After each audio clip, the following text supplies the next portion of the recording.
So, hello everyone. I'm Padmini Soni, and I am super excited to welcome you all to today's Learn and Lead session hosted by Asian Women Advancing AI. We have a fantastic session lined up where we'll be diving into the fascinating world of AI in marketing with our amazing guest speaker, Joya. Just a couple of quick housekeeping notes before we begin. Our speaker will be presenting for the majority of the session, and there may be a few interactive experiments or demos along the way, maybe. So feel free to engage if prompted. We'll wrap up with a Q&A, so please hold your questions until then or drop them in the chat as they come up. And kindly keep yourself on mute during the session to minimize background noise. And with that, I'll hand it over to Uvika to introduce our speaker. Over to you, Uvika. Thank you so much, Padmini. And I have the immense pleasure of introducing our wonderful speaker, Joya Scarlat. She is a recognized speaker and a thought leader at the intersection of AI and marketing, with extensive experience presenting at high-profile panels and conferences, including the Advertising Week Europe. She has also delivered sessions for prestigious organizations like the American Marketing Association and frequently speaks at universities and industry forums about how AI is transforming marketing strategy and leadership. She is also a TEDx speaker, and she is the co-host of the podcast, The Marketer's Guide to the AI Galaxy, where she explores the latest AI trends and practical insights for marketers. With a passion for making complex AI concepts accessible, Joya has built a strong following through her insightful commentary and actionable guidance, empowering professionals and students to harness AI effectively in their marketing strategies. Joya, welcome. Thank you so much. Okay. And I will Then, just wait. But yeah, thank you so much for inviting me. It's absolute honor to be here with all of you, especially in a community that is focused on advancing women in AI. So today we are going to be talking about AI and marketing beyond the hype, because let's face it, I think we've all seen the headlines. We've all experimented with numerous tools. We've all attended different AI webinars and conferences. But the reality is that most marketers are still trying to figure out what all of this means, trying to make sense of it all day in and day out. So my goal in the session is really to hopefully cut through the noise, to help you walk away with some clarity, confidence, and practical tips and ideas that you can use, whether you are completely new to AI or already deep in experimentation. So with that, next slide, please. So before we get into the details, I just wanted to take a quick pause, and I'm curious to see what is one word that comes to your mind when you think about AI and marketing? So you could just drop it in the chat. There's no right or wrong answer, but let's just see, what people are coming up with. And while people are doing that, just from my own experience over the years, I have had a lot of conversations with a number of marketers, founders, analysts, creatives. And when it comes to AI marketing, I've heard a lot of words being tossed around. I've heard things like, oh, it's exciting, it's innovative, it's game changing, it's really powerful, to the flip side, where people are saying it's absolutely scary, it's overwhelming, it's just hype, it's a buzzword. I even heard things like it's time consumed or time saving and chaotic all in the same sentence. So I think in the chat we've heard exciting, helpful, confusing, automation, overhyped. So a lot of words. And honestly, this mix, this word cloud is exactly the point. Because in my opinion, AI and marketing isn't just one thing. It's not just defined by one tool or one trend. It is definitely a shift that we are seeing. So with that, before we really get into the meat of the next or today's session, I had to share with you. Next slide, please. Yes, that's me as an action figure. It's not exactly look like me, but honestly, I figured if AI is changing the world, I figured I might show up with ready to save marketing one algorithm at a time. But honestly, bad jokes aside, I just wanted to use this as a reminder that even though this field, AI and marketing, can feel a bit technical or can feel overwhelming, we are at the end of the day allowed, I'm sorry, my dog's barking in the background, allowed to have fun with it. We're allowed to be curious. We're allowed to challenge things. We're allowed to be experimental and even playful. And that is really the mindset that I hope we can bring in to today's session. And now, in case I thanks for the introduction. Once again, I'm Joya Scarlat. I'm the director of marketing for a B2B tech firm known as Intera IT. And honestly, my personal journey with AI started back in 2020. I started becoming interested in learning more about chatbots. And in marketing, this was, AI marketing at the time wasn't something really trendy. And I was seeing how it was quietly reshaping how marketers were connecting with audiences. So honestly, I didn't have a roadmap. I didn't really have an end goal, but I just followed the curiosity. And this curiosity eventually led into speaking gigs, um, just talking to different and connecting with different marketers, and then creating this podcast. But my mission or my goal is essentially to really help other individuals and help marketers feel a little bit less overwhelmed with AI, because it's obviously moving at such a rapid pace, and feel more empowered by it. So whether you're already using AI tools or just here trying to figure out what the heck they can do, well, then I think you're in the right place. So next slide, I wanted to give a timeline, to give a really a glimpse of not just the evolution of AI and marketing. And this kind of coincides with my own journey, just getting interested. So as I mentioned before, in 2020, I really started noticing that AI and marketing was quietly showing up in the background. So we were seeing that it was powering tools that we were already using for things like content generation, for segmentation, for automation. But this is 5 years ago. It really wasn't front and center yet. But it was definitely something that we were starting to pay attention to. It was something that was definitely happening. Moving on to 2021, well, it was becoming clear that AI was starting to become built into our platforms. But again, it was still this very quiet force. And I think at this point, it didn't really feel urgent to a lot of marketers at this time. Now, fast forward, I would say late 2022 and into 2023. I mean, and this is not only specific to marketing. We saw this immense Gen AI boom. We saw it with the introduction to ChatGPT. And not only that, but we saw other tools come into play, like Midjourney for image generation, like Jasper for content generation. And again, there are other tools that what we were seeing is there was this democratization of AI for not only marketers, but the everyday person. And it was really showing marketers that, hey, we can use AI in a completely revolutionary and totally new way. And for the first time, we were seeing that, hey, AI is here not just to crunch numbers or to analyze data, but it was creating with us. By 2023, the excitement is still there, but I think it was starting to turn into this real pressure. Marketing leaders were starting to ask, well, okay, you have these tools, there are all these trends.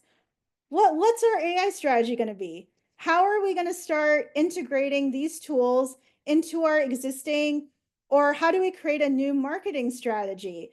And I really think that a lot of teams were caught off guard because, again, that pressure was really there. And there was this expectation to figure it out, to have this roadmap really, really fast. Now, fast forward to this year, we're almost halfway into 2025. And I think we're in this um, phase where I would say it's hype meets reality zone, at least with marketers. And according to, and I'll reference this report in the next slide, the Marketing AI Institute, they come out with a yearly state of marketing report. So in late 2024, they came out with a report, and it was really interesting because it basically said that 75% of marketers, yes, they're experimenting with AI tools. I'm sure since then the number has trended upwards, but only 15% feel confident on how to use it strategically. That's insane to me. And even if that number trends upwards, which I'm sure it has, that's still under, I'm sure that number is still under maybe 30%. And what we're seeing is, yes, we're seeing all these tools. They are powerful. They're fun to experiment with, but the application is still evolving. And if you feel overwhelmed or really unsure where to start, well, it's a completely valid concern because you're not alone. And I think that's what today is all about, hopefully to make it a little bit more clear, more doable, and a lot less intimidating. So next slide. Now, since we've seen how we've got here, I think it's important, obviously, to talk about the current state of marketing. And honestly, in my opinion, well, yes, while there's advanced tools, I think it's quite messy. And again, I'm pulling from that 2024 State of Marketing report.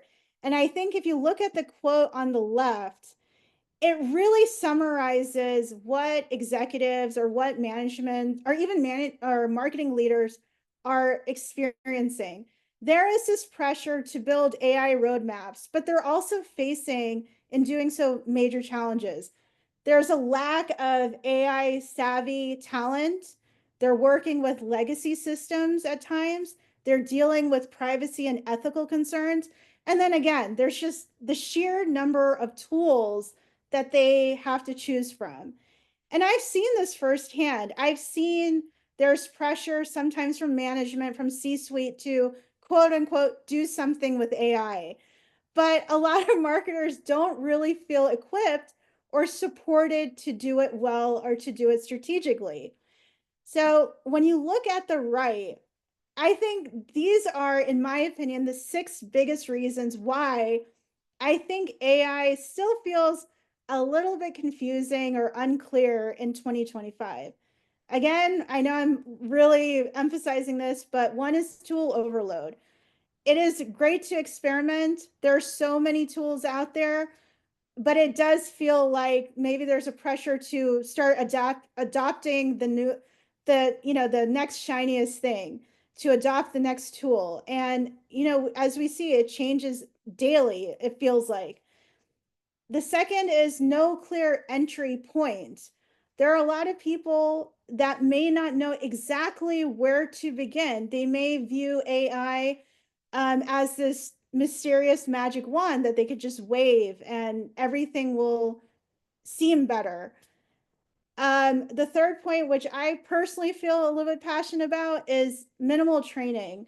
I think that teams still are expected to figure it out, or maybe there's this belief that, and there's nothing wrong with that, but maybe there's this belief that, hey, if I teach my team member how to use a tool, well, that's it. It's a one and done approach. We don't need to do continuous training, but I think there's a lot more that goes into training. You can't simplify it like that. The fourth is, and I think this is a valid concern that we're seeing, is this fear of brand voice. And especially with all these generative AI tools, I think that's a legitimate concern amongst marketers. Fifth is with some companies, there might be this misalignment between strategy teams and execution teams. It's possible they're not collaborating and working on one singular AI strategy, and maybe they're working on different roadmaps and they're not really aligned. And then again, as I mentioned before, legacy systems. There might be companies that are trying to tack on or bolt on AI on to outdated infrastructure.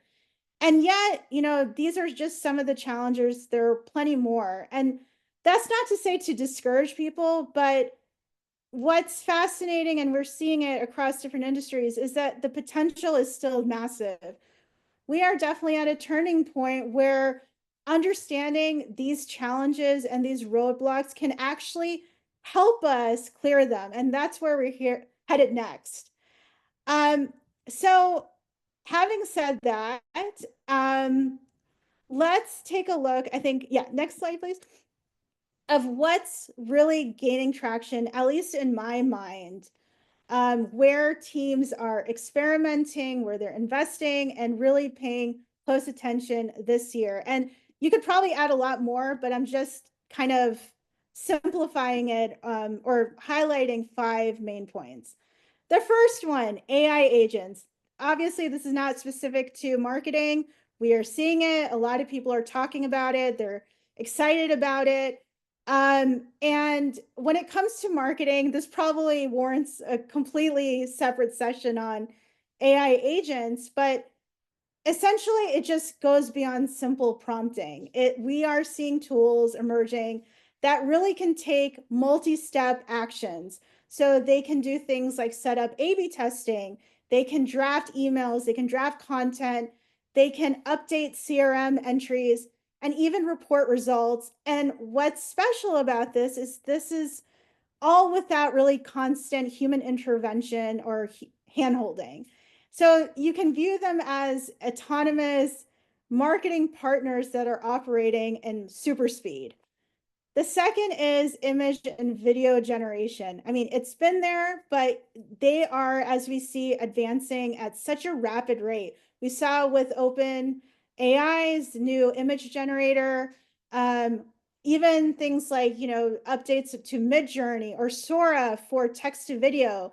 And this is really allowing marketers to create content or creatives that feel even more polished, more creative, and more brand ready. And I've seen marketers that are able to prototype creative ad concepts in a fraction of time, but I will touch upon this a little bit later. We're seeing this. AI is becoming increasingly embedded in our daily workflows. So it's already showing up where we're working. It's being embedded in tools like Slack, like Notion, Microsoft Copilot.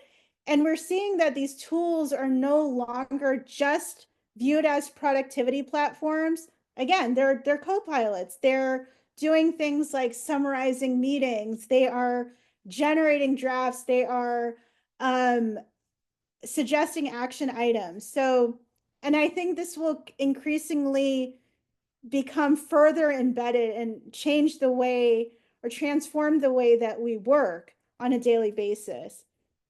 Fourth is smarter personalization. So I think for marketers, personalization has gotten a serious upgrade. It's no longer, hi, insert first name. It's really helping marketers deliver real-time behavior-based messaging, and such as changing subject lines on an email on the fly, or depending on your business, maybe offers dynamically based on recent user behavior. But on the flip side, it also raises important questions on the ethical side, such as transparency and consent, which again, I'll touch upon a little bit. And then the fifth one, I think this is an interesting one, and for lack of a better word, probably a game changer. And it's really that the nature and of search is changing and before our very eyes. So there are people that are no longer just going to Google to search things. they are relying on other tools like ChatGPT or Claude or Perplexity. So what does this mean? Well, this means that your audience isn't just searching differently, they are discovering things differently. And as marketers, we really have to think about ways on how we can show up accurately in these new search environments. So this means we have to start thinking about how our content gets summarized, how it gets cited, and also how it gets cited by AI tools. So I think when you look at these five, and again, there's probably a lot more areas that are that marketers are focusing currently, but these five areas are really displaying a fundamental shift, not just in what we can do, but also how marketers need to think about creativity, how they need to think about creating content, and also connection with their audience. So having said that, looking at just like the do's and don'ts of marketing, next slide. So I just wanted to focus on maybe some practical tips. They may sound obvious, but still, I think it's still worth emphasizing. So starting with the left, when it comes to the do's, again, stating the obvious, but really a lot of marketers, I say they sometimes struggle with having or able to formulate a formal AI strategy or roadmap, and that's perfectly okay. As I mentioned before, AI is not this magic wand. You can't go in expecting that it's going to solve every single one of your problems. Maybe you don't even need to use AI in every single challenge that you have, but your strategy is to start small. If you're looking at implementing AI in marketing, so you want to obviously pick one use case that fits your work, experiment with it, iterate, and also learn from the experience. And also, you want to document your learnings. You want to see what's working, what's not working, and based on your learnings, then you want to scale up. I would say use AI to amplify, not replace your creativity. Um, Again, maybe easier said than done, but it is important to think of AI as this creative partner. Yes, it's great for brainstorming, for unlocking ideas, but at the end of the day, it's really up to you to bring that human voice, to bring that insight, that nuance, and that emotion. And that, I think, goes hand in hand with the third point, which is it's so important for marketers, for companies to keep their brand voice at the center. Yes, with the advancement of AI tools, it definitely can mimic tone, but only if you can guide it. And I think it's really, really important to be intentional with your prompts, to really protect your voice and your messaging. I think that's important. And again, train continuously, because we all see that AI is moving so fast, but we also need to move with it. These tools evolve quickly. Obviously, we see that. Like just today, I think OpenAI just introduced a new memory capability. So again, there's just so many updates, so many new tools. But even if you allocate, from a marketing standpoint, 15 minutes a week, that's already making you ahead of the curve. Um, I think this is really important to stress. It's so important to think ethically. You want to review outputs for bias, for accuracy, for privacy risk. We all know that AI isn't perfect. It can unintentionally, even if it sounds polished, unintentionally reinforce these stereotypes or pull from unreliable sources. So I think it's really our job to publish, and to stay accountable for what we publish and what we put out there. And then again, train, learn, and reiterate. I think success really comes from reiteration. You want to try something, you want to see what works, and then adjust accordingly. So it's really not a set it and forget it, but it is, as we see, a feedback loop. And then when it comes to the don'ts, again, maybe it's stating the obvious, but it's some of the common mistakes I've seen with marketers. And one is you expect perfect results out of the bat. No, it doesn't work like that. It doesn't rarely nail it the first time. You don't, even with prompting, you want to continue refining it. So you can view it as almost some of these AI tools as a draft generator. And then automating the second point without reviewing or editing. Obviously we see the time savings are real, but like I said, you want to have those human eyes to make sure the outputs are accurate. And then I know I did mention that there's just the sheer number of tools, but also on one hand, you don't want to feel obligated to adopt every single tool out there. But on the flip side, you don't also want to rely on one tool. Whatever tech stack you have, just view it as your strength. So and then that goes beyond AI, obviously. So there's no one tool that does it all. You want to experiment, you want to mix and match to see what you need at that point. So you might need a tool for content, visuals, workflows, what have you. And I think also another mistake that we have is losing that human touch. I think we're all really smart. We know when something is generated. I can tell when something is heavily generated by ChatGPT. And so people out there can tell when something sounds very robotic. And again, it's really important that we are able to connect like a human, that we're able to have that human touch. And that leads into another don't, which is the risk that your content feels generic. If your content feels like everyone else, it's not, in my mind, it's not working. You still want to have that distinctive voice. So that's where it's important to train your tools to start reflecting your voice and your values. And then again, like I said, the last point is you're using AI outputs without checking sources. We know that AI can hallucinate. We've seen it. ChatGPT is not exactly reliable, or other tools. So it's really important. We have to do our due diligence on checking facts, the stats, references before you publish, especially when you are having key touch points like, say, thought leadership or client facing work. So, with that, the next slide, this is just, I know it's not a very fancy tech stack, but this is just a snapshot of some of the AI tools that I use regularly. I use a lot more, but again, it's evolving.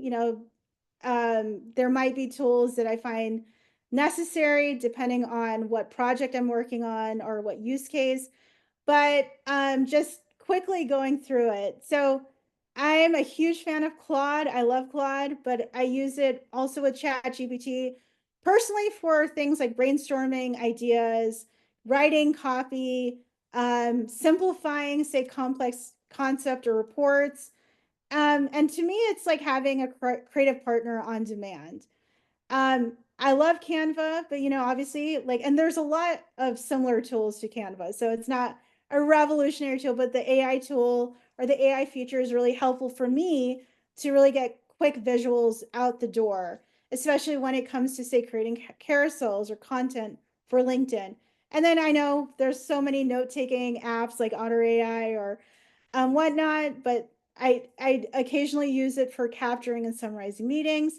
I love Copilot, and there's other, again, as I mentioned before, for me, it's starting to become increasingly useful in my own workflow for just keeping track of just tasks, my marketing team's tasks, and things like that. When it comes to SEO, I use a tool called Surfer SEO, and it's helpful for me to summarize long form content to make sure it's structured. And then even before the AI component, I've always used Grammarly, but the AI feature is helpful for me because it helps me keep my copy polished and on brand. So again, everyone's tech stack is going to be different, but the whole point is just experiment. These are not the only tools that I use, but these are the ones that are showing value in my day-to-day. So with that, I thought I was trying to think of like a way we can do like a hands-on demonstration. So I encourage everyone, if you want to open ChatGPT or Claude or whatever, you don't need to use, and it's just a prompting exercise. So if you want to share your outputs or what you discover in the chat, that would be great. But I wanted to walk through kind of a few screenshots or a few ways that really shows the exact flow that I use when it comes to prompting tools like ChatGPT or Claude. And this is helpful. I mean, it's pretty simplistic, nothing technical, but it does show the importance of refining your prompts, because as you refine, you're obviously going to get different outputs. So think of it as this way of, you can have the same idea, but it can lead to obviously very different results depending on how you prompt it, how you communicate. And I'm not going to just risk everyone, sitting through a typing session, but let's walk through maybe 3 prompts, and it's just building on prompt A, and then B and C build on top of that. So I just wanted to show a little bit of structure and tone, and how tone can completely change an output. So if you guys have ChatGPT, I think we can start off with a very simple prompt, which is, I will include it in the chat. And you can prompt this: write a LinkedIn post about an upcoming webinar on AI marketing trends. That's it. And I would say that in general, this is probably a very common way that people use AI, which is quick and short prompts. And again, there's nothing wrong with that. So, I would love to hear what, your output is, or what you guys think is the output. But for me, when I had it, um, to me, it sounded a little bit generic. It's webinar alert. What's next in AI marketing?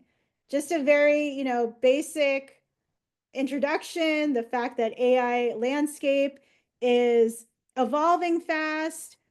Yeah, Ziva. Yeah, like for this, excited to announce our upcoming webinar. It's just very straightforward, right?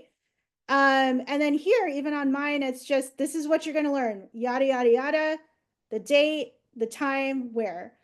And to some people, this might be, hey, this is great. But I think that's the thing. In my opinion, it can be a little bit bland. It doesn't really kind of tell you who it's for, who it's exactly for, what we're exactly learning. I mean, yes, it has the points, or why we should really care. It just sounds like any kind of standard webinar. There's really no hook. There's no tone. There's no direction. And this, in my opinion, is the kind of results that make people think, well, AI is just there. Isn't that good? But in reality, it just needs a better prompt, a better brief. Yeah, so here also, ready to unlock the future of marketing.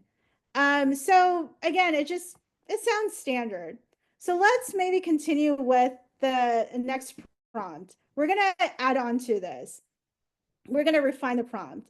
So this time I wanted to add, I actually don't have it here, prompt B, write a compelling, if I can add it, write a compelling LinkedIn post. It's right on the slide, promoting a free webinar on AI marketing trends in 2025. Use a conversational tone, highlight 2 key takeaways, and include a call to action. And your audience is mid to senior level marketers.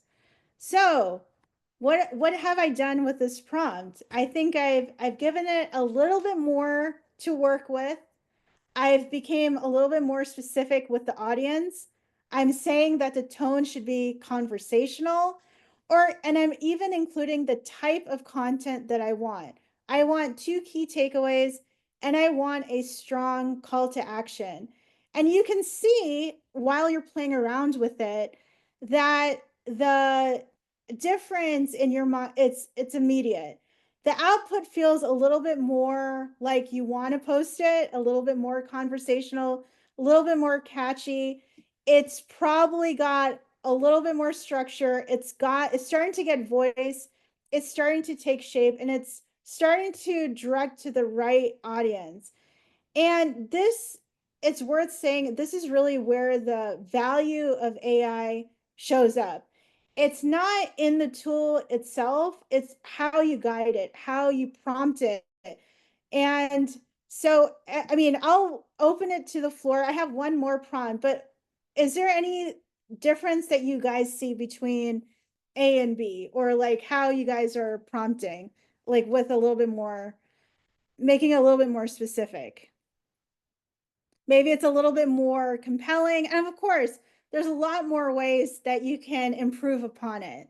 So, but that's the whole point with prompting, right? You just want to continuously refine and play around with it. Now, if we go and take it one more level, prompt C, let's take it a step forward. Now you can and this is optional, you can rewrite that entire post into a voice that mimics a brand. So in this case, I said, hey, write it in the voice of a bold and playful brand like MailChimp. But you know what, you guys, you can pick whatever brand that you want. And this is it. So you can see that if you look at the title, hey, marketers, AI isn't just coming, it's already moved in and rearrange your furniture. Well, that's a hook. That's actually pretty catchy. And you can just see that it's it's mimicking MailChimp's voice. But that's the thing. You want to take it one step further and you want to start adding your own voice, you're adding your own brand's personality. And this is where people will start feeling like, hey, this is a brand that they recognize. And I think with prompt B and especially prompt C, this is where AI starts feeling generic and it starts feeling like it sounds like you, or your company, or whatever campaign that you're running. So again, I encourage to customize this to your own brand tone, whether it is polished and sincere, whether it's confident and data driven, or warm and witty. And this is where, in my opinion, voice is actually what makes content connect. And the fact that we can start prompting for this, well, this is really um pretty revolutionary. This is where, you know, the magic lies. So, you know, so I encourage everyone just to just play around with it, even if it's a simple prompt like write an email subject line. You can start with that prompt, but you just play around with, how can I refine this? How can I add tone? How can I make it a little bit more specific to my audience? And just see. And again, I always encourage everyone to document their findings and go from there.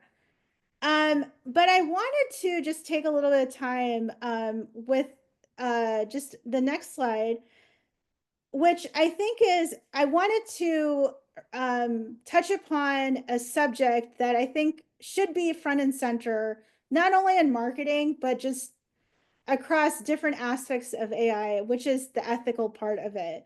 Now, I know we talked about the practical side, you know, how marketing is evolving, how we can use tools smarter.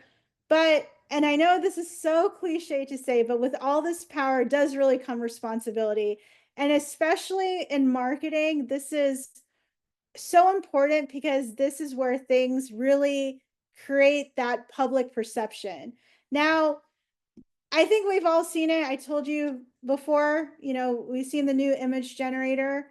And you might have seen, if you follow the news, the recent controversy where people are asking ChatGPT to create stories or create visuals in the style of Studio Ghibli. And I'm not trying to say that if you guys played around with it, it's a bad thing, but there is some controversy that is emerging. Now, for context, for people who might not know Studio Ghibli, it is a legendary animation. That's it. It's known for its hand-drawn artistry. It's known for talking about strong values.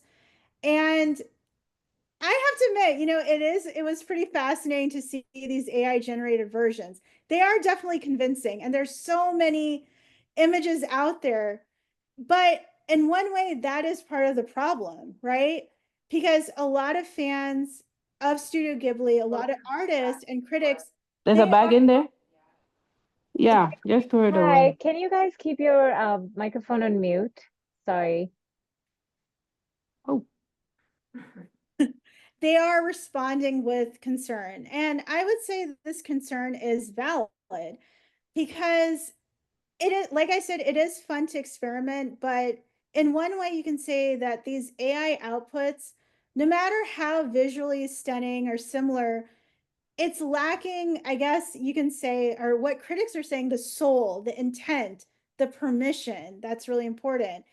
And I think this conversation has become a flashpoint for something bigger that we're all really grappling with. And that's the question is, just because AI can replicate something, well, does that mean that we should? Is it okay to do so? And as marketers, I would say that a lot of times we are exposed to a lot of advancing technology. At times we are, um, early adopters, but that also, at the flip side, make us early decision makers. I think we can definitely have that conversation on what is acceptable to normalize and what we should maybe have a, serious conversation on. And I think that, and I'm talking specifically from a marketer's perspective, if we start using AI to churn out endless amount of content, really without thinking about voice, without originality, or even attribution, then I do think we are risking diluting not just the brand, but the trust that we've developed with the audience. So below is just a very truncated framework that I personally try to follow, and I encourage everyone to maybe consider at least. And again, I think one is respecting the creative ownership. Whether you follow it or not, in my opinion, I don't think it's right to use AI to really, imitate real brands, real artists, or even competitors without their consent.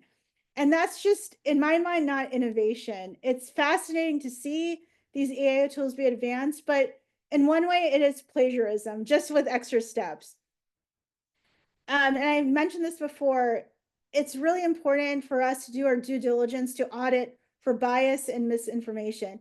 Even if you see content that sounds polished, created by AI, well, again, it can embed misinformation, it can embed stereotypes, bias, or even falsehoods. So for marketers, at least, it is our responsibility to really vet and understand what goes out there under, say, our brand's name.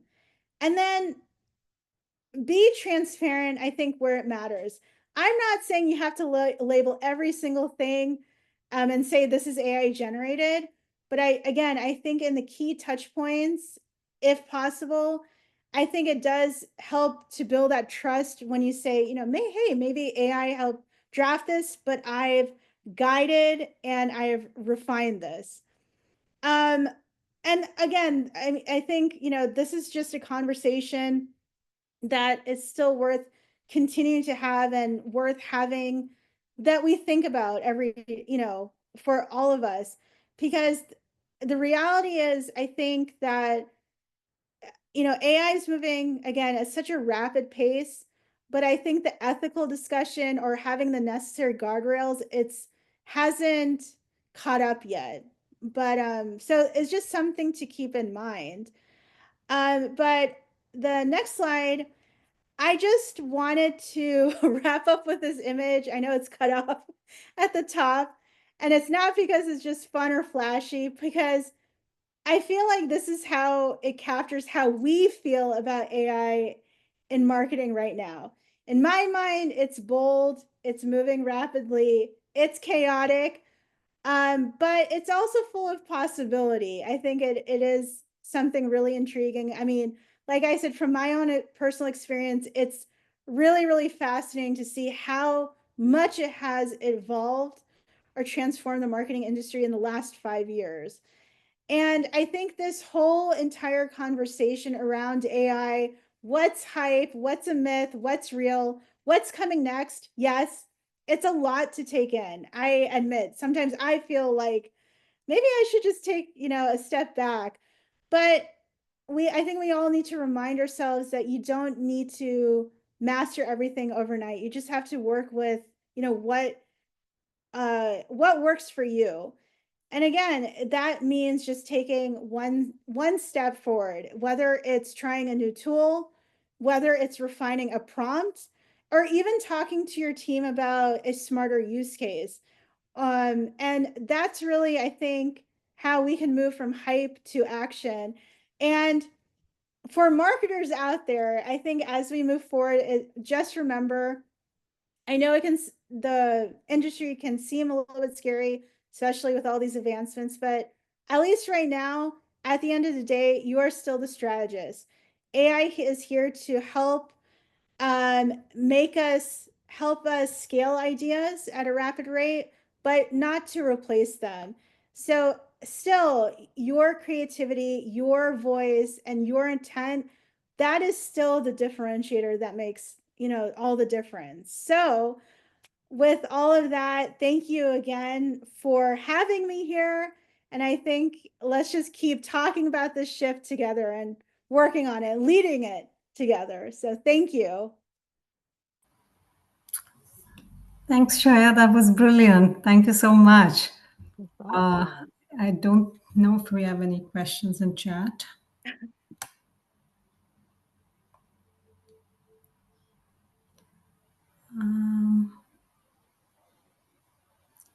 No, I don't see any questions. Do people have any questions? Hello. Hi. This is Hi, Soma. Pam. Hey, Sam. Some of you might have known me. Sorry, my camera is not working. That's okay. I actually have a quick question for Joya because she brought up a really good point about this respect creative ownership. So Joya, think about you are a Sam Altman, the OpenAI CEO, and your tool came up with this Ghibli style image generator. So what would you have done different to give that copyright credit to the Ghibli anime studio, the Japanese anime studio, so that, they can avoid some sort of this kind of plagiarism concern? So I wanted to hear your thoughts on that, that if you would be the OpenAI CEO, what would you have done different? Oh, that's a great question. Honestly, I think, and this is probably because I know, like, I've seen interviews with folks associated with Studio Ghibli, and I know how strongly they feel with AI.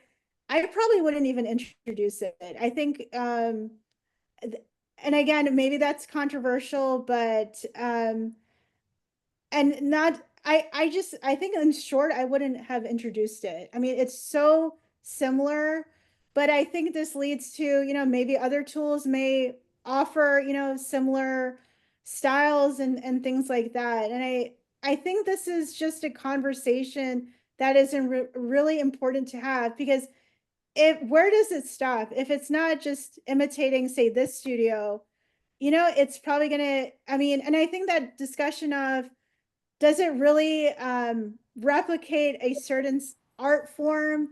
Where does the ownership lie? Maybe say if we have images that are in the style of Van Gogh, is that something right or not? But I think with Studio Ghibli, I think I would have probably just not allowed it. I don't know. I mean, I have no idea. But personally, I probably wouldn't have. But No, thanks for your perspective on that. And I kind of like in the same boat. I started using it, and then after that, me being an anime fan, I mean, I love anime. I watched a lot of stuff. Yeah. I just feel like it's just kind of against preserving that copyright, and I feel like the whole idea of generative AI is just like generate something new, and I just feel like it was kind of contradicting with the idea of generative AI, where we are actually imitating something that's been already there instead of generating something new. So thank you for your feedback, and thanks for raising this very ethical concern. Yeah. Yeah, of course, of course. Yeah, and also in the age of AI, like copyright and IP and all that, we still are sort of unraveling where that goes because we deal with it every day. OpenAI is in the midst with, New York Times with all the pending Yeah. lawsuits that are there. So I think this is like a completely new section of this whole discussion where we have to understand copyrights in the world of AI. So, yeah, very interesting question, Sam. Thank you. That's great. Yeah, Amrita? I don't know how I'm on my iPad, Uvika and Padmini and Sherry. Joya, I loved your presentation. I'm very biased though, because I've been a marketing person now for scary 50 years. But I have to tell you what's happening today. We can all say ethical, and I'm just being a realist. You can say ethical and responsible. The train, to use a very old cliche, has left the station. If you look on TikTok every day, the transformation of the voice of marketing is happening right before your eyes. And right. I say TikTok not because I'm in love with it, but you see all the money. Let's say if you're in marketing, you're in it because it's a career. So you're looking at what's selling, and forever, what, go back 2,000 years ago in a marketplace in the Middle East, and whoever stacked their olives in a more attractive way was going to sell them. So I'll use that same example of marketing, whether it's a service or it's a consumable good. They're going to follow whatever AI now is using because everybody wants that awe factor. And you can go back 20 years. You can go, I mean, look at the start of Facebook, how social media copied everything that YouTube was mimicking. So I say that I don't want to discourage anybody who's very young, but not to discourage them, but to be aware that it's okay because at the end of the day, you're either going to buy junk that you wish you didn't, or you'll buy stuff that you're glad that you did, and you maybe be unhappy how it was marketed to you, but it's really not new in terms of at the end of the day, you have human beings who need stuff. Okay. And that is not going to change. Human beings who need stuff. AI, you may have to feed it, but it's a different story. So, marketing is really about supply and demand for human beings. That's a valid Absolutely. point. Yeah, that's a great Absolutely. And point. even the things that I've or like the areas that I have pointed out, they're probably going to be outdated in a few, we may move on from, or even how like I said about search, it's probably going to change, or advance into something else a couple of months or even, next year.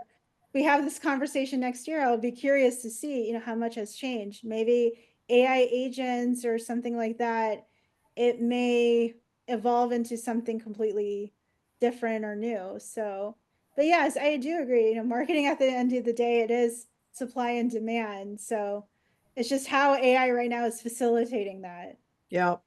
I think that, 5 years from now, our phones are not are going to change up. We're all going to have glasses on where our screens are there. So marketing in a very short period of time is going to be how the screen visualization to your brain. It's going to be like doing drugs. It's just going to be the marketing is just going to be closer to your brain to switch on. I need that or whatever. But it's true. I mean, it is true. It's not fantasy. I mean, guys are all used to your phones, but nobody would have believed 20 years ago that we would live and die and be attached to these devices. Yeah, I mean, true. you think about it. You think of how we used to read magazines to buy stuff. We used to cut out whole pages of products and keep them in scrapbooks or tape them to our bedroom wall as teenagers and wish that we could have our hair, if we could only get those curlers to look like that model, or to get that nail polish to look that hot for our next date or whatever. So, truly, truly, truly, the scary thing is that marketing is more political today. I'm going to throw that in, Joya. Marketing today has become very political in the world, for a variety of reasons, which we all know about, but it's going to be even more so. And that's an angle that a very few people have not been thinking about, in terms of products and where those products come from.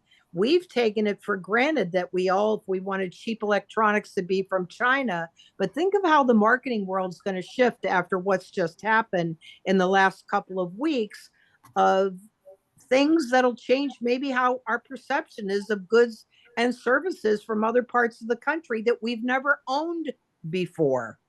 Right. Yeah. No, never a dull moment with Sherry. Yes, very great, amazing words of wisdom. And I know we are almost 2 minutes over, but I did see Amrita, you had your hand up. Did you have a question? Yeah, a very quick question, but I understand like how the mind shift has happened or is happening for traditional product marketing managers to the AI product marketing managers. A quick question to you, Joya. These days, we come also across with the best practices. One of them I came across as a maintaining prompt database, because every time it's like you have to go back, you have to think about the context, role, target audience, hook for the post, along with the CTA. I wanted to know, I'm rather curious to know, are you also maintaining a prompt database or kind of a template for you, like a handy tool to just quickly get things done? Thank you.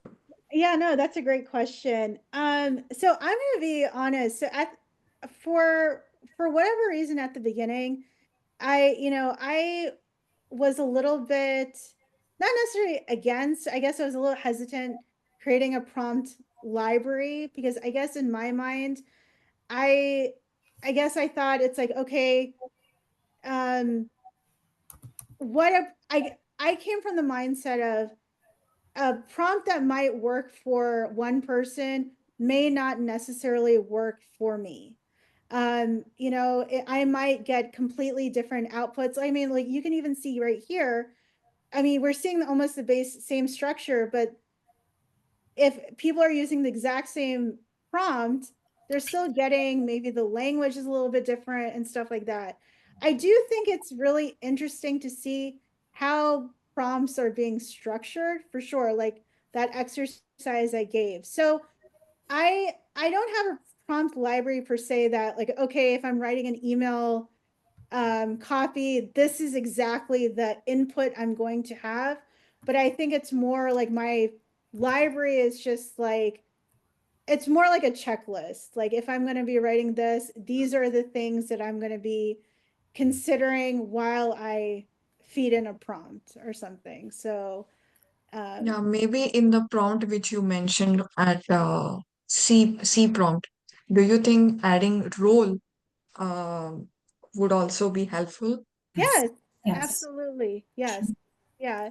And I think that's the whole point because um just to encourage people to continuously Mm. even just challenge the output, don't take it for like this is the best version of it, just continuously. I would say it's like a conversation. Well, you know what, chat, you can do probably a little bit better. Maybe consider this and this. But I think with any prompt, yeah, maybe just have like a checklist. I want you to consider the audience. I want you to consider the tone. yada, yada, yada, and things like that. So, And, and I know Thank we're at time, just but one question for you, Joya. Um, the KPIs that you use in traditional marketing to measure a campaign, how do those change in the world of AI? I mean, do those still stand, or are there any other kind of KPIs that one would have to look at? oh, that's a good question. I try, at least personally, I try to keep the metrics still, at least for me, it depends, like the same. Like, so if it's like an email campaign, you know, maybe still the standard. I think what obviously changes is how you interpret data or how you interpret the tools. So I think just for consistency's sake, and I have to be, at least from, this is my own experience, I have to be cognizant that my team members may not have the same level of, you know, maybe they're using the AI tools a little bit differently, Yeah. you know, or, you know, even maybe how they're prompting, they might be a little bit different. So I think it's important just to keep the metrics a little bit, you know, standard across. But yeah, so at least that's my experience. I try to keep it a little bit standard, pre-AI and, you know, current AI. Yeah. Yeah. That's good. I think we should get a picture, Uvika. Yes. So can everybody please turn their cameras on, show your beautiful faces and handsome If you're faces? comfortable, that is. If you're comfortable. Yeah.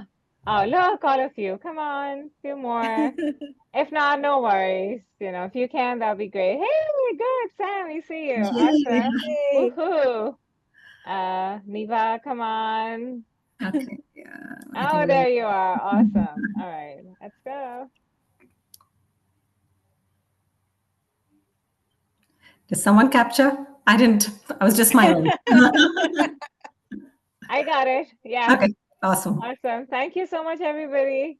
Yeah. Thank Thank you. you. Thank you so much, Jaya. Thank for- you. Okay, Thank bye. you. And Bye. we have This was a interesting sessions coming up. So please, you know, There's the next lots 2 more. weeks. Yes. Please sign on. Stay tuned for, you know, our announcements. So thank you. Thank you. Thanks, Bye. Jaya. Bye.